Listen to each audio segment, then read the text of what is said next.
A statue is coming to Chicago. It depicts Jesus as a homeless person. And Blackhawk Brent Seabrook gets hit with a suspension after a brutal hit the NHL says he could have avoided. We start tonight with breaking news from the greater Grand Crossing neighborhood where 4 young people were shot and wounded tonight. The victims are an 11-year-old girl, 2 14-year-olds, and a 15-year-old. 2 of the victims are in serious to critical condition. The shooting happened at 66th and Michigan. It's been another violent weekend in Chicago overall, including these latest victims. At least 7 people have been killed and 30 wounded in gun violence.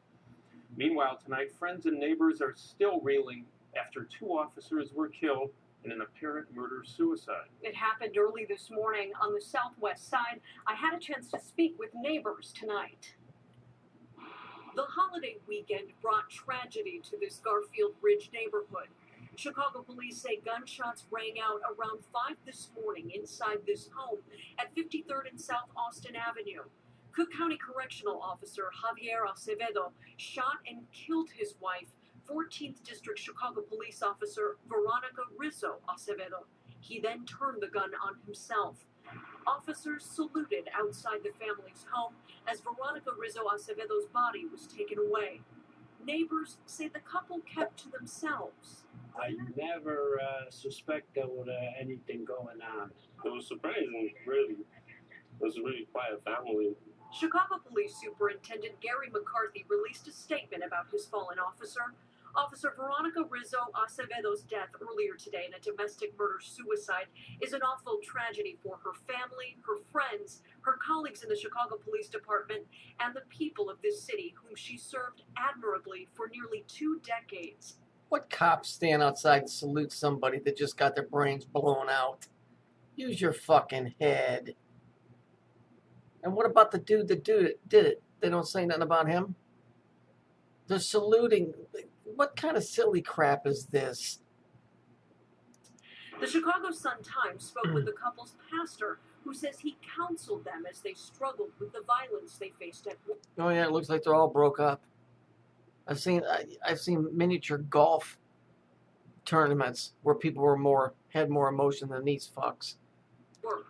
Cook County Sheriff Tom Dart tweeted, "The sheriff's office has experienced a tremendous tragedy today. Our thoughts and prayers are with the friends and family of the Acevedos." No mention of the dude that pulled the trigger, though, right? Neighbors say they were unaware of any issues the couple may have had, and in fact, felt safer knowing the 2 were living there.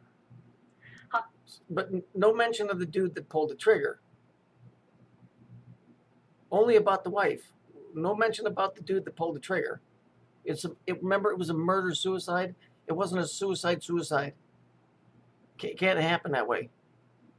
Javier Acevedo was a 25-year veteran and worked at the county jail. Veronica Rizzo Acevedo was an 18-year veteran with the Chicago Police Department. Both husband and wife were 50 years old.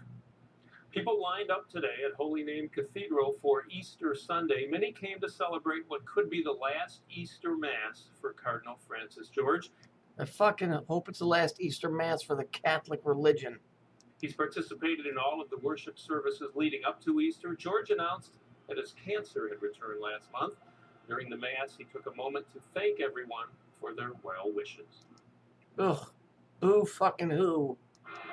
I thank those who had to stand through. Okay. All right. Do I got to point it out? Do I have to do this? This shit just gets better and better. Oh, fuck. The Mass and my homily for their patience. And I assure you of my prayers for you each day so that we may be together in faith. And thank you for your prayers for me. Happy Easter to all of you. The Cardinal has asked that... Look at this fruitcake walking around with a smoking purse, waving fucking incest on everybody. And I did say incest. The 6 to 9 month process to name his successor get underway. This means Chicago Catholics could have a new leader by next Easter.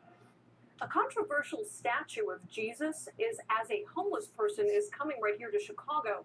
DNA Info Chicago reports that the life-size bronze sculpture will be installed by Catholic Charities of Chicago. The location is yet to be determined, but it might be placed close to the organization's offices in River North. The statue was rejected by 2 other churches in Canada and New York City because the sculptor says some people think it's, quote, not appropriate. The sculptor is a devout Catholic. Well, actually, I don't think the statue lies at all. What place does Jesus Christ have in this fucking hellhole? When you got douchebags like this on here that have sold out and fucking pedophiles and the fucking religions. Yeah, he is homeless. He's got nowhere to hide here. He's got nowhere to walk in the street. Jesus said, I am not of this world. I go to another place. This ain't his kingdom. So if that's their way of saying that he ain't running this joint, you're right on the money, douchebags.